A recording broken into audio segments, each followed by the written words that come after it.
हरि ओम तत्सत्। श्रीमते रामचंद्राय नमः। ओम परमहंसास्वादित चरण कमल हिम्मकरंदाय भक्त जनमानस निवासाय रामचंद्राय कृष्णाय वासुदेवाय हरे परमात्मने नाटके नाटाय गोप्ताय सीतानां समारम्भां श्रीरामाचार्यपर्यन्तां वन्दे परम्पराम्। प्रहलाद नारद पराशर व्यासां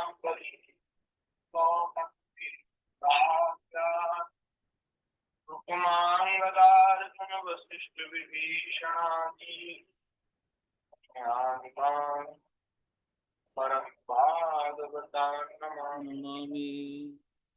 चार जुगन में भक्त जे जिनके पद की दूरी सर्वसिर धरि राखियो मेरी जीवन मूरी। भक्ति भगवंत चतुर नाम बहु एक जिनके पद वंदन के नासै विघ्न।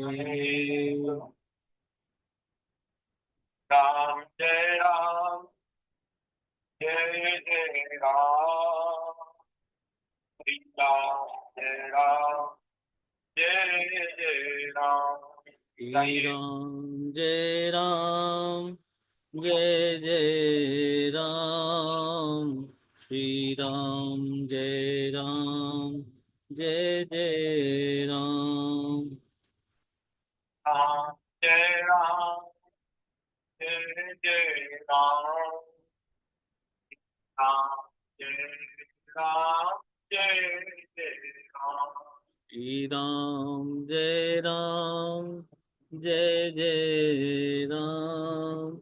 श्री राम जय राम जय जय राम। सीता जय सीताराम सीताराम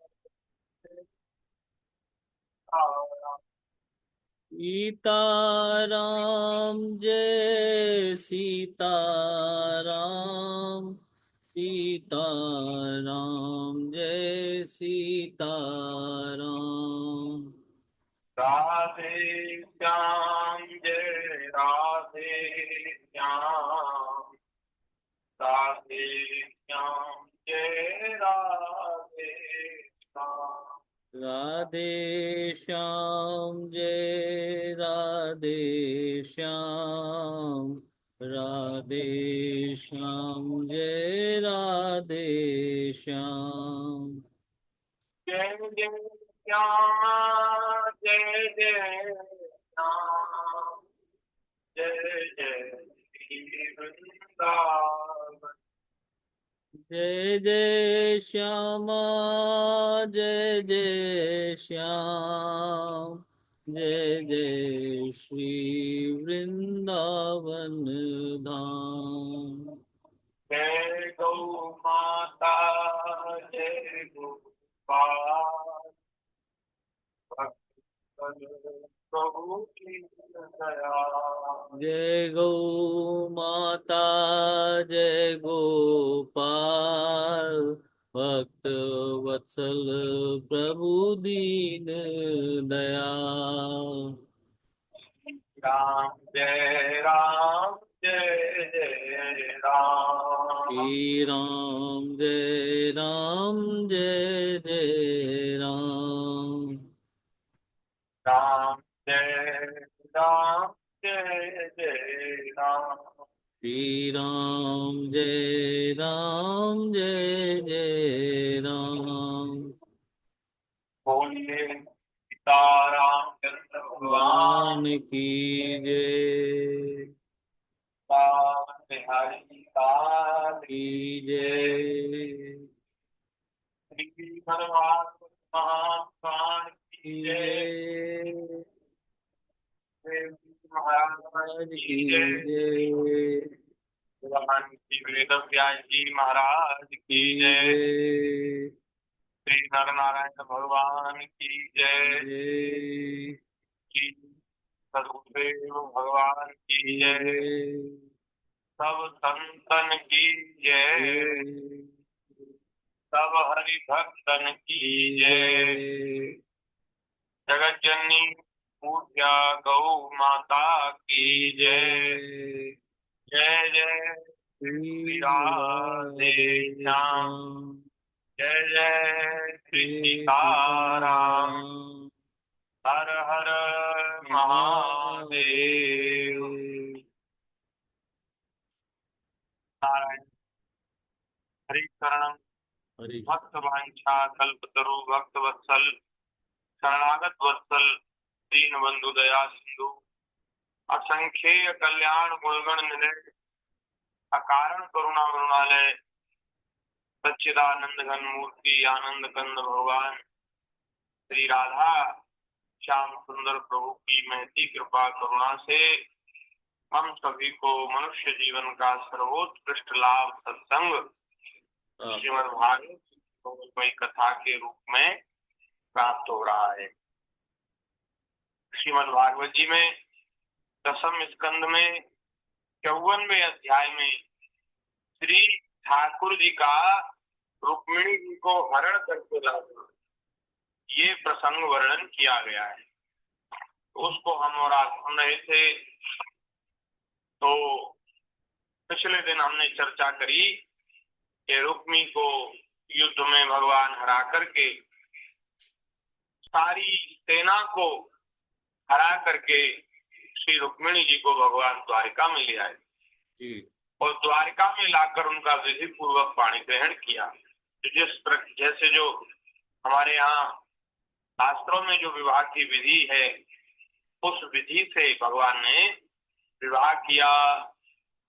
और जब भगवान श्री कृष्ण का ब्याह हुआ तो महाराज द्वारिकापुरी में घर घर में बड़ा उत्सव मनाया जाने लगा। क्यों न हो, वहां के सभी लोगों का यदुपति श्री कृष्ण के प्रति अनन्य प्रेम था। हमारा जब किसी से प्रेम होता है, जैसे हम कोई मित्र हो अथवा भाई हो, जब उससे बहुत प्रेम होता है तो उसके विवाह का जो आनंद है वो हमको बहुत सुखदायी होता है। तो भगवान श्री कृष्ण से सबका प्रेम, सब सोचते थे कि इनकी दुल्हन कैसी होगी, इनकी दुल्हन कैसी होगी, ये इतने सुंदर हैं, इनके योग्य दुल्हन मिलेगी कि नहीं मिलेगी। उनके विवाह की सबको प्रतीक्षा थी। तो जब ठाकुर जी का विवाह हुआ तो महाराज तो सब लोगों को बड़ा आनंद हुआ। घर घर में उत्सव मनाया जाने लगा। वहां के सभी नर नारी मणियों के चमकीले कुंडल धारण किए हुए थे। उन्होंने आनंद से भरकर चित्र विचित्र वस्त्र पहने दूल्हा और दुल्हन को अनेकों भेंट की सामग्रियां उपहार में दी। उस समय द्वारिका की अपूर्व शोभा हो रही थी। कहीं बड़ी बड़ी पताकाएं बहुत ऊंचे तक फहरा रही थी। बड़ी सुंदर विचित्र मालाएं वस्त्र और रत्नों के तोरण बंधे हुए थे। द्वार द्वार पर दूब खील आदि मंगल की वस्तुएं सजाई हुई थी। जल भरे कलश अर्गजा और धूप की सुगंध तथा दीपावली से बड़ी ही विलक्षण शोभा हो रही। मित्र नरपति आमंत्रित किए गए थे। उनके मत वाले हाथियों के मत से द्वारिका की सड़क और गलियों का छिड़काव हो गया था। प्रत्येक दरवाजे पर केलों के खंबे और सुपारी के पेड़ रोपे हुए बहुत ही भले मालूम होते थे। उस उत्सव में कुतूहल बस इधर उधर दौड़ धूप करते हुए बंधु वर्गों में के विदर्भ, यदु और कुंती आदि वंशों के लोग परस्पर आनंद मना रहे थे। जहां तहां रुक्मिणी हरण की ही गाथा गाए जाने लगी। उसे सुनकर राजा और राजकन्याएं अत्यंत विस्मित हो गईं। सुखदेव जी कहते हैं, महाराज, भगवती लक्ष्मी जी को रुक्मिणी जी के रूप में साक्षात लक्ष्मीपति भगवान श्री कृष्ण के साथ देखकर महाराज द्वारकावासी नर नारियों को परम आनंद हुआ। बोलिए भक्त वत्सल भगवान की जय, द्वारकाधीश की जय। तो द्वारकाधीश प्रभु के विवाह का बड़ा सुंदर वर्णन सुखदेव जी महाराज ने किया। अब आगे 55वें अध्याय में सुखदेव जी महाराज परीक्षित जी को भगवान के सबसे बड़े पुत्र श्री प्रद्युम्न जी के जन्म की कथा सुना रहे। सुखदेव जी महाराज कहते हैं, परीक्षित, कामदेव जो हैं वो भगवान वासुदेव के ही अंश हैं। जो कामदेव हैं वो भगवान के ही अंश हैं, मतलब भगवान ही हैं। श्री कृष्ण ही कामदेव के रूप में लीला कर रहे हैं। तो एक बार जब देवताओं को अपने कार्य के लिए शंकर जी के पुत्र की आवश्यकता थी। एक बार तारक नाम के असुर से सब देवता हार गए, तो ब्रह्मा जी ने कहा कि इसको तो शंकर जी के वीर से पुत्र उत्पन्न हो, वह इसको जीत सकता है, और कोई नहीं जीत सकता। और उस समय भोले बाबा समाधि में बैठे थे। तो देवताओं ने पूछा, महाराज, कि वो तो समाधि में बैठे, उनकी तो हजारों वर्ष तक समाधि लगी रहती है, अब समाधि टूटे, वो विवाह करें। और सती जी का जब तब तक शरीर त्याग हो गया था तो कोई पत्नी भी नहीं थी, और बेचारे देवता बड़े दुखी हो गए। शंकर जी उस समय उदासीन हो गए थे सबसे, पत्नी के वियोग के कारण थोड़े अनमने से हो गए थे, और बहुत ज्यादा उनका मन भजन में लग गया था। तो देवताओं को बड़ी चिंता हुई। ब्रह्मा जी ने कहा कि बस भैया, अब तो एक ही उपाय है कि शंकर जी की समाधि कैसे भी टूटे, तो कामदेव को भेजा जाए। कामदेव से कहा गया। कामदेव ने कहा, महाराज, ये जो कार्य है इसमें मेरी मृत्यु निश्चित है। भोले बाबा को क्रोध आ गया तो वो मुझे निश्चित ही जला देंगे, मृत्यु का भय है। देवताओं ने हाथ पैर जोड़े, बोले भैया, तुम अगर ये काम नहीं करोगे तो हम तो मारे जाएंगे। असुर स्वर्ग पर धावा बोल देंगे, स्वर्ग को जीत लेंगे, हमें इधर उधर भटकना पड़ेगा। इसलिए चाहे जो हो, तुम्हें हमारी ये बात माननी पड़ेगी। तो कामदेव ने सोचा कि देवताओं के ऊपर विपत्ति है तो भले ही अपने प्राणों का संकट है, लेकिन परोपकार का कार्य है, दूसरे की भलाई का कार्य है, उसमें उत्साह पूर्वक लगना चाहिए। कोई परोपकार का काम, देखो अपने लिए तो पशु पक्षी भी जीते हैं, अपना सब काम पशु पक्षी भी करते, वो भी खाते पीते विषय भोगों का भोग करते, उनमें और हमें क्या अंतर है? भाई, मनुष्य जो है वो दूसरे के दुख का अनुभव कर सकता है, दूसरे की सेवा कर सकता है। ऐसा बुद्धि विवेक मनुष्य को भगवान ने दिया है। पशुओं को दूसरे का दुख समझ में नहीं आता, वो तो अपना ही सुख दुख उनको समझ में आता है।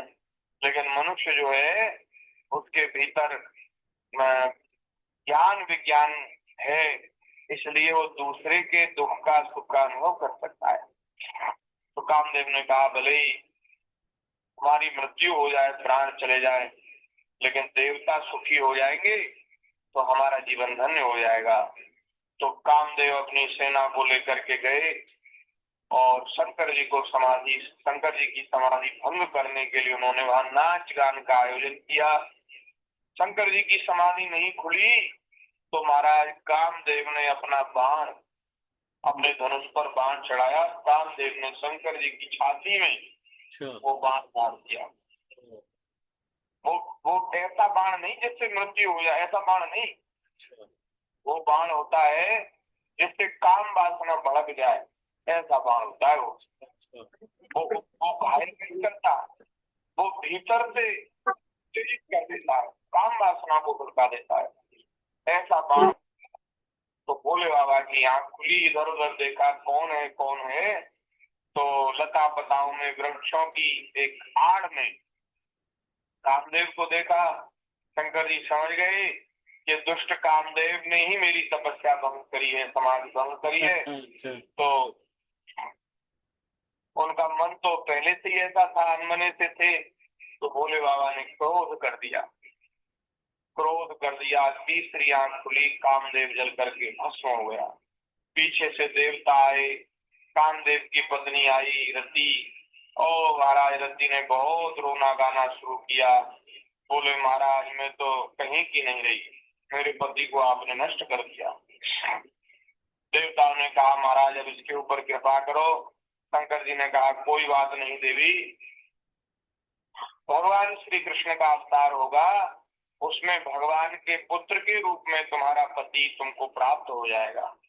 कामदेव ही भगवान श्री कृष्ण के पुत्र के रूप में प्रकट होगा, और तब तक के लिए बिना शरीर के ही ये सबको व्यापेगा, क्योंकि काम नष्ट हो जाएगा तो फिर तो संसार का जो चक्र है वही नष्ट हो जाएगा।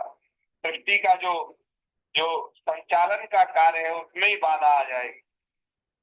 कामदेव जो है वो सृष्टि को चलाने में बड़े सहायक है। यदि काम बाधा ना हो तो फिर क्यों आदमी चक्कर में पड़े, फिर क्यों घर गृहस्थी बसावे, क्यों शादी ब्याह करे, फिर तो सब भजन ही करें, वो भगवान की आराधना करें, तपस्या करें, पूजा पाठ करें, सब अपना जीवन धन्य कर ले, मुक्त हो जाए।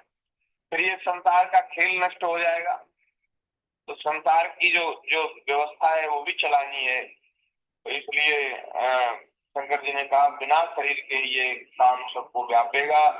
अब भगवान श्री कृष्ण का रुक्मिणी जी से विवाह हुआ, तो वहां स्वर्ग में रति जी को बड़ा आनंद हुआ कि अब मेरे पति को प्राप्त करने का समय आ गया है, मेरा मतलब मुझे मेरे पति की प्राप्ति होगी, अब ऐसा समय आ गया है, भगवान का ब्याह हो गया, पुत्र भी होगा। तो वो बड़ी प्रसन्न हो रही है, देवता भी बड़े आनंदित हो रहे हैं। और यहाँ महाराज शुभ समय में अच्छे मंगल में मुहूर्त में रुक्मिणी जी के एक सुंदर पुत्र उत्पन्न हुआ, जिसका नामकरण प्रद्युम्न किया गया। बोलिए श्री प्रद्युम्न जी महाराज की जय। प्रद्युम्न जी का जन्म हुआ, द्वारका में उत्सव मनाया गया, द्वारका को सजाया गया, बड़ा भारी उत्सव हुआ। लेकिन महाराज अभी वह बालक छोटा सा ही था, 10-15 दिन का, 20 दिन का बालक था कि संबरासुर वेश बदलकर, अभी 10 दिन का हुआ था, ऐसा वर्णन है, 10 दिन का हुआ था वह छोटा सा बालक, और संबरासुर वेश बदलकर सूतिका ग्रह से उनको हर ले गया। उसे मालूम था कि यह मेरा भावी शत्रु है। उस ये जो संबरासुर है ना, बड़ा मायावी था। इसने एक बार नारद जी से पूछा कि नारद जी मेरी मृत्यु कैसे होगी। नारद जी ने कहा भगवान श्री कृष्ण के पुत्र के हाथों तुम्हारी मृत्यु होगी। तो इसने निश्चय किया कि मैं भगवान श्री कृष्ण के पुत्र का छोटे से का ही वध कर दूंगा, अगर मैं बड़ा हो गया तो मैं मार देगा। तो इसलिए वो बड़ा भयभीत रहता था। जब भगवान का पुत्र हुआ तो प्रद्युम्न का हरण किया और प्रद्युम्न को समुद्र में फेंक दिया। समुद्र में प्रद्युम्न जी को एक बड़े भारी मत्स्य ने, मछला, जो एक तो होती है मछली और एक होती है नर मछली, उसको कहते हैं मत्स्य। तो नर मछली जो होती है उसने उनको, प्रद्युम्न जी को निगल लिया, और वह मछली को मछुआरों ने पकड़ा, और मछुआरों ने पकड़ करके महाराज उस बड़े भारी मत्स्य को ले जा करके संबरासुर को भेंट के रूप में अर्पित कर दिया। ये जो असुर है ना, ये उल्टी सीधी चीजें खाते हैं, सब दैत्य था, तो ये मांस मछली खाने वाले लोग हैं। आज भी ऐसे लोग हैं, वो भी असुर ही है। और जो देवता है वो शुद्ध सात्विक चीज खाते हैं। तो इसके यहाँ मछला को दिया, मच्छ को दिया उसको, तो महाराज इतना बड़ा मच्छ है, और इससे तो कितने राक्षसों का पेट भरेगा। और वो रसोई में पहुंच गया, बड़ा भारी मत्स्य रसोई में पहुंच गया। और देखो भगवान की लीला कि उस मछली के पेट में भी फिर प्रद्युम्न जी महाराज जीवित ही रहे आए है। जय को राखे साइया मार सके ना कोई, बार न बाको कर सके जो जग बेरी होए। तो भगवान की रक्षा करें उसको कौन मार सकता है। वो मछली के पेट में भी सुरक्षित रहे, मृत्यु नहीं हुई। और वहां जब उन रसोई बनाने वालों ने उसका पेट चीरा तो उसमें सुंदर बालक का दर्शन हुआ। रसोई में ही सेवा सेवा करती है मायावती। मायावती कौन है? ये मायावती ही रति है, जो अपने पति को प्राप्त करने के लिए सम्रासुर के यहाँ रसोई में सेवा करती थी। नारद जी ने सब बता दिया था कि ऐसे ऐसे तुमको प्राप्त होगा, तुम जाकर के वहां सेवा करो। तो मायावती ने उस बालक को ले लिया और उसका पालन पोषण किया। थोड़े ही समय में वह छोटा सा बालक हमारा युवक हो गया।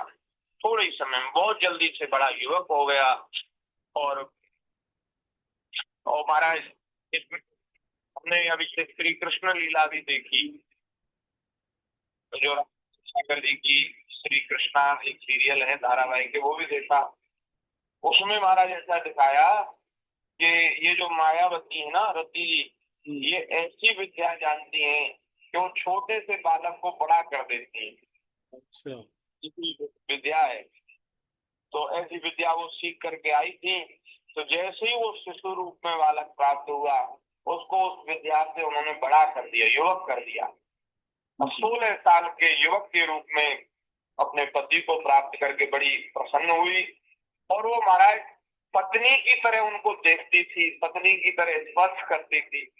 अब प्रद्युम्न जी को बड़ा आश्चर्य हुआ कि किसने मेरा पालन किया है, ये मेरी मैया की जैसी है और ये इस तरह से मुझे क्यों देखती है, इस तरह से मुझे क्यों छूती है। तो प्रद्युम्न जी ने कहा कि भाई देवी, तुम्हारा ये जो जो हमारे देखने का तरीका, छूने का तरीका, ये हमको अच्छा नहीं लगा। ये क्या बात है तुम्हारे मन में? तो फिर मायावती ने इस बात बताई कि स्वामी, मैं आपकी जन्म जन्म की सेविका हूँ, दासी हूँ, आपकी पत्नी हूँ, आप मेरे जन्म जन्म के पति हैं। पूर्व चरित्र प्रद्युम्न जी को सुनाया। उनको स्मरण हो आया कि ऐसे ऐसे मैं कामदेव था, शंकर जी की क्रोधाग्नि में जलकर भस्म हो गया था, अब भगवान श्री कृष्ण के पुत्र के रूप में मैं आया हूँ। तो वो सब लीला का उनको स्मरण हो आया। और अब तो महाराज सुंदर अस्त्र शस्त्रों से सज करके प्रद्युम्न जी महाराज सम्रासुर के सामने युद्ध करने के लिए पहुंच गए। और महाराज बहुत बहुत कठोर वचन जाकर के सम्रासुर को कहे। सम्रासुर महाराज तिलमिला उठा और वह गदा लेकर के बाहर निकल आया, प्रद्युम्न जी के ऊपर टूट पड़ा और बड़ा भारी युद्ध हुआ है श्री प्रद्युम्न जी का और सम्रासुर का। और प्रद्युम्न जी ने सम्रासुर का उद्धार किया है, युद्ध में उसको मार डाला। और आकाश मार्ग से अपनी पत्नी के साथ श्री प्रद्युम्न जी महाराज द्वारिका पहुंचे। द्वारिका में द्वारिकावासी जब प्रद्युम्न जी को देखने लगे तो महाराज वे विस्मृत हो गए कि ये कौन सुंदर युवक और युवती हैं जो भगवान श्री कृष्ण के समान सौंदर्य वाले। तो सब लोग बड़े आश्चर्यचकित हुए और वे दोनों राजकुमार और उनकी पत्नी, वे दोनों राजमहल में पहुंच गए। रानियों ने जब प्रद्युम्न जी को देखा तो एक बार को तो वो थोड़ी लज्जित सी हो गई। उनको लगा कि भगवान श्याम सुंदर ही आ रहे हैं, हमारे पति आ रहे हैं। लेकिन जब करीब से देखा तो पता चला कि ये तो कोई और है। तो लज्जित सी हो गई। और जब रुक्मिणी जी के सामने प्रद्युम्न जी पहुंचे हैं तो रुक्मिणी जी के तो वात्सल्य उमड़ाया। ऐसा लगा कि मेरा पुत्र जीवित होकर आ गया है। तो महाराज रुक्मिणी जी को बहुत आनंद की अनुभूति हुई, लेकिन महाराज वे जानती नहीं है कि कौन है क्या है। उसी समय नारद जी महाराज वहां आए हैं और भगवान श्री कृष्ण भी आश्चर्यचकित होकर के देखे, भगवान भी कुछ बता नहीं रहे। उसी समय नारद जी आए हैं, नारद जी ने सब कथा सुनाई है। रुक्मिणी जी को अपने पुत्र की प्राप्ति हुई तो जैसे किसी का मरा हुआ पुत्र लौट आवे तो उसको जो आनंद मिलता है वही सुख वही आनंद रुक्मिणी जी ने प्राप्त किया। बहुत आनंदित हुई और महाराज हृदय से लगा लिया, उनके स्तनों से दूध की धारा बह गई और वो ये भी पता चला कि थोड़े ही समय में इतना बड़ा हो गया राजकुमार। बड़ा आनंद हुआ और द्वारिका में खूब उत्सव मनाया गया, प्रद्युम्न जी के लौटने का उत्सव मनाया गया। और इस तरह से प्रद्युम्न जी के जन्म की कथा और सम्रासुर के वध की कथा यह अध्याय 55 में कही गई है और 56वें अध्याय में भगवान श्री कृष्ण के दूसरे विवाहों का वर्णन है। श्री सुखदेव जी महाराज कहते हैं परीक्षित जी से कि हे परीक्षित, भगवान श्री कृष्ण का दूसरा विवाह जामवती के साथ हुआ, कैसे हुआ? तो महाराज एक सत्राजित नाम के बहुत सत्राजित नाम के सूर्य भक्त थे जो महाराज द्वारका में ही रहने वाले एक यदुवंशी थे, बहुत श्रेष्ठ व्यक्ति थे, बड़े सज्जन थे और वो सूर्य भगवान की भक्ति करते थे। सूर्य भगवान ने उनकी भक्ति के ऊपर प्रसन्न होकर के उनको दर्शन दिया और एक मणि उनको प्रदान की जो 8 भार सोना रोज देती थी। उस मणि का नाम था चमंतक मणि। तो वो महाराज मणि जब सत्राजित को प्राप्त हुई तो मणि को प्राप्त करके सत्राजित की कांति शोभा और भी बढ़ गई। उसको गले में धारण करके सत्राजित ऐसा लगता था जैसे दूसरे सूर्य प्रकट हो गए और 8 बार सोना वो रोज देती थी। 8 बार को कहा गया है महाराज, 8 बार कितना होता है इसका परिमाण बताया गया है कि 4 धान की एक गुंजा, 4 दानों में जितना वजन होता है उसकी एक गुंजा, 5 गुंजा का एक पण, 8 पण का एक धरण, 8 धरण का एक कर्ष और 4 कर्ष का एक पल। अब ये एक पल कितना भारी हो गया? अब 100 पल की एक तुला, 100 पल की एक तुला और 20 तुला का एक भार कितना होता है? और वो महाराज मणि एक भार सोना नहीं देती थी, वो 8 बार सोना देती थी। ये मतलब हमें ऐसा लगता है कि लगभग 2-4 किलो सोना बनेगा। इसको तोला जाए तो पहले सबसे पहले तो धान लिए जाए, 4 दानों को लिया जाए तो उनका वजन किया जाए, फिर उनसे एक गुंजा बनी, फिर एक गुंजा ऐसी, फिर 5 उसको 5 से गुणा किया जाए, फिर उससे एक पण बना, उसको फिर 8 से गुणा किया जाए, उसका एक धरण बना, उसका फिर दोबारा 8 से गुणा किया जाए तो उसका फिर एक कर्ष बना और एक कर्ष को 4 से गुणा किया जाए तो एक पल बना और इतना बनने के बाद फिर उसको 100 से गुणा किया जाए, 100 गुना कर दिया जाए है तो 100 गुना कर दिया जाए तो कितना होगा? और उसका एक तुला बना और फिर उसको फिर 20 गुना कर दिया जाए, उसका एक भार बना और उसको फिर 8 गुना कर दिया जाए तो उसका 8 भार सोना, इतना सोना देती थी वो मणि।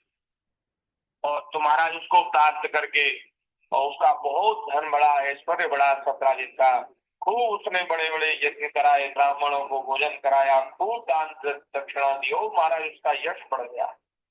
एक बार क्या हुआ कि वो भगवान श्री कृष्ण की सभा में सत्राजित उस मणि को पहन करके पहुंचे।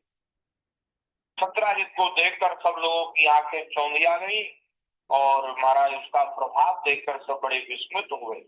सब लोगों ने कहा कि हे सत्राजित, इस मणि को प्राप्त करके तुम्हारी शोभा तो बहुत बढ़ गई है, लेकिन हमें हम हमारी तुमको सलाह है कि तुम ये मणि द्वारका के खजाने में रखवा दो, द्वारका के खजाने में इस मणि को रखवा दो, जिससे ये जो सोना है इसको जनता की सेवा में, क्योंकि उस समय तो धर्मात्मा राजा थे, अग्रसेन जी राजा हैं और साक्षात प्रभु श्री कृष्ण सब द्वारका की देखरेख करते हैं, द्वारकाधीश भगवान श्री कृष्ण द्वारका के रक्षक हैं, तो ये सब जनता की सेवा इससे होगी तो तुमको भी बड़ा यश मिलेगा और इसकी सुरक्षा हो जाएगी। तुम्हारे पास ये मणि सुरक्षित नहीं है। तो सत्राजित को ऐसा लगा कि ये लोग तो मेरी मणि ही लेना चाहते हैं, उसने मना कर दिया और वो सभा से वापस घर आ गया। और इस बात को बहुत दिन बीत गए। एक दिन सत्राजित का छोटा भाई प्रसेन उस मणि को पहन करके जंगल में गया। वहां प्रसेन को एक सिंह ने मार डाला और सिंह ने मणि ले ली। और महाराज सिंह उस मणि को लेकर के जंगल में विचरण कर रहा था। जामवंत जी ने उस मणि को देखा। जामवंत जी जो राम अवतार वाले जामवंत जी, राम जी के जो सेवा जिन्होंने की थी वही जामवंत द्वापर में भी, श्री कृष्ण लीला में भी है। तो जामवंत जी ने जो वहां अपने परिवार के साथ रहते थे, उन्होंने उस सिंह को मार करके वो मणि ले ली और वो अपने बच्चों को दे दी खेलने के लिए। बच्चे उस मणि से खेल रहे थे। तो अब महाराज प्रसेन जब लौट करके नहीं आया तो सत्राजित को शंका हुई कि प्रसेन कहाँ गया। उसने महाराज संदेह के आधार पर भगवान श्री कृष्ण पर ये आरोप लगा दिया कि लगता है मणि के लोभ से भगवान श्री कृष्ण ने ही मेरे भाई को मार डाला और वह मणि चुरा ली। अब ये धीरे धीरे बात भगवान तक पहुंची तो भगवान ने कहा ये हमारे ऊपर कैसा कलंक लग गया, इस कलंक को मिटाना चाहिए। 10-20 लोगों को साथ लेकर के भगवान जंगल में गए और वहां जाकर के जब सत्राजित के घोड़े के चिन्ह से जब मालूम किया तो वहां पहुंचते पहुंचते शेर की गुफा में पहुंचे। वहां शेर को मरा हुआ देखा और शेर की गुफा में से फिर जामवंत जी की गुफा में पहुंचे तो वहां क्या देखते हैं कि जामवंत जी के छोटे बच्चे उस मणि से खेल रहे हैं। और वो भगवान को देखकर और लोगों को देख करके सब बड़े हल्ला मचाने लगे, डर गए, भयभीत हो गए। जामवंत जी निकल करके आए हैं और जामवंत जी के साथ भगवान श्री कृष्ण का युद्ध हुआ है। और बहुत बहुत भारी युद्ध हुआ महाराज।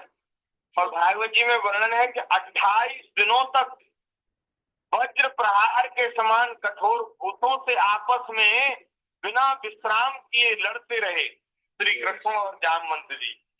और अंत में जामवंत जी की गांठ टूट गई, एक एक पसली टूट गई और शरीर पसीने से लथपथ हो गया और बड़े विस्मित हो गए, आश्चर्यचकित हो गए कि ऐसा कौन योद्धा है जिसने आज मेरे एक एक अंग को एकदम तोड़ दिया।